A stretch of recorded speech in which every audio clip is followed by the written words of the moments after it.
Welcome back to Elevation Perspective. My name is Mark. We're talking about spring training today. The camps have opened up all around Major League Baseball. I took 5 big stories that I found out of the early days of spring training. I'm going to discuss them in 3 categories here: a big story, a story, or not a story at all. Let's break it down. Our first story today comes from Yankee camp. Giancarlo Stanton said he is dealing with very high levels of pain in both elbows. He has not swung a bat in 3 to 4 weeks and is unsure about opening day. I am going to call the Giancarlo Stanton situation a story and could become a big story depending on how these next few weeks play out. Giancarlo Stanton is 35 years old. He's definitely past his prime, not that same player he was in his Miami days, but he's still a very important run producer for this Yankees lineup. Injuries have unfortunately become a theme of Giancarlo Stanton's career, but even last year, missing 50 games, he still hit 27 home runs with a 115 OPS+. He was definitely a very productive player for the New York Yankees.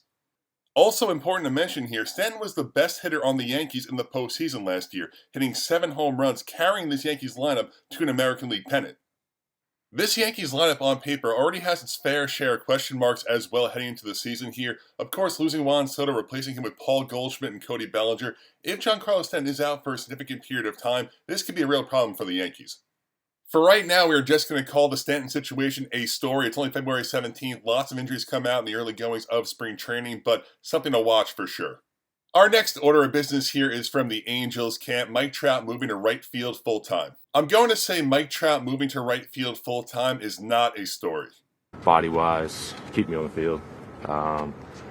Came to the conclusion that I'm going to go to right field. Like it. Try it out. See where it goes. It's very obvious and clear why Mike Trout and the Angels have made this decision here. He just has not been able to stay on the field the last handful of seasons. Dating back to 2021, the last 4 seasons, Mike Trout has played 36 games, 119 games, 82 games, and 29 games. I applaud the Angels for trying something different, not just running back the same plan they do every single year, but to me, I don't foresee this really being a major impact on Mike Trout health-wise. I hope I'm wrong. I hope Trout goes out there and plays 150 games this year, but I don't see Trout going from center to right full-time having a major impact. Trout will still need to run around in right field, run around on the base paths. He still has to swing, still has to hit, still has to do all of his baseball activities his body has not been able to do the last handful of years. I hope I'm wrong. Like I said, I hope the move to right field makes Mike Trout a healthy ball player, but right now, I'm going to call this a non-story. Our next story comes from Mets camp. It's Frankie Montas won't throw for 6 to 8 weeks with a high-grade lat strain.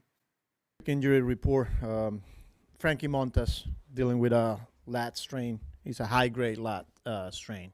So he's shut down from throwing 6 to 8 weeks. He's on his way to New York right now to get a PRP injection. To me, the Frankie Montas situation is a story.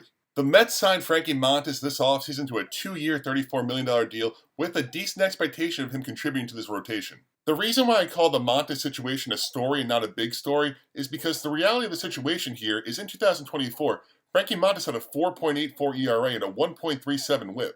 He was not a very good pitcher in 2024 at all, but of course the Mets view him as another reclamation project, like they did with Sean Manaea, like they did with Luis Severino last year. They saw something in this player they can identify as a turning point. If they change something, he can go back to excelling like he did in the past, but for right now, they're not really missing a whole lot with that 4.84 ERA last year. This is certainly a hit to the Mets pitching staff here, but I feel like they built up a decent amount of quality Major League arms here where Paul Blackburn, Griffin Canning, Tyler McGill could definitely go out there and have a similar production level to Frankie Montas.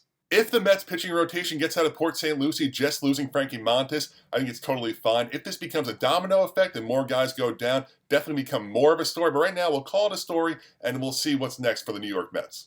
Our next story today is Nolan Arenado and the St. Louis Cardinals. Looks like Nolan's going to be a Cardinal for at least the foreseeable future here. Of course, all offseason long, heavy rumors about Nolan being traded. He almost was traded to the Houston Astros before he invoked his no-trade clause. I'm going to call this situation here with Nolan Arenado and the St. Louis Cardinals a non-story, and I'll explain why. When Nolan Arenado declined that trade to send him to the Houston Astros, he knew there was always a possibility that he would wind up staying in St. Louis. Of course, he wanted to go to the Dodgers, he wanted to go to the Red Sox, maybe even the Mets. There were some rumors about that. But at the end of the day, he knew there was a possibility he would have to stay if he declined that trade.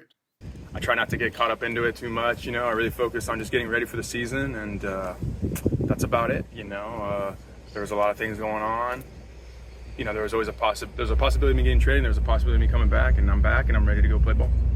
You also have to factor in here the current St. Louis Cardinals are a mediocre to bad baseball team. They have only subtracted from their big league roster. They have not brought in any talent. So for Nolan to create a problem here, I can't see that happening. I feel like he's going to go to work, do his business every single day. He's not that same player he once was, but I don't think this situation is really going to become a problem.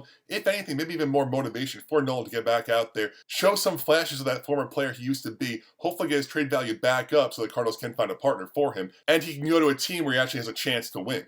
If the Cardinals were a better team, if they had higher expectations, I would say, yeah, maybe this story becomes a problem. But because the Cardinals are right now expected to be around a 76-win or so team, I can't see the Nolan situation being a problem. For that reason, I'll call it a non-story. And our last order of business today is from Red Sox camp. Rafael Devers refuses to move off at third base. This is a big story for me and something I feared of when the Alex Bregman signing became official. That's just my position. How would you react if they asked you to DH? How would you feel about that? No. Devers also said he was promised third base and kind of questioned the Red Sox integrity, said they're not really about their word. That kind of prompted Cora to say that was Chaim Bloom who gave you that extension, promised you third base. He is now in St. Louis. Different people here, right? There's a different leader here. So, Chaim is in St. Louis right now. I foresee this being a very messy situation with Rafael Devers. He's one of the worst defensive third basemen in the entire league. He won't move off at third base to go to first or DH to help this ball club. It's a really bad look for Devers. I think the Red Sox will try to accommodate him in the early going, put Bregman at second base, but as the season goes on, as the situations become more dire, more intense, I think they might have to make some tough decisions. It could prompt a Devers, at least, trade request. I'm not sure if they'll go there. They have a lot of money left on that contract, but this is a situation to watch for sure. And that's our recap of the spring training news over the last handful of days. The only big news, like I said, I view as Rafael Devers refusing to move off at third base. Certainly could be a serious problem going forward. Hopefully everyone enjoyed this video, and thank you so much for watching.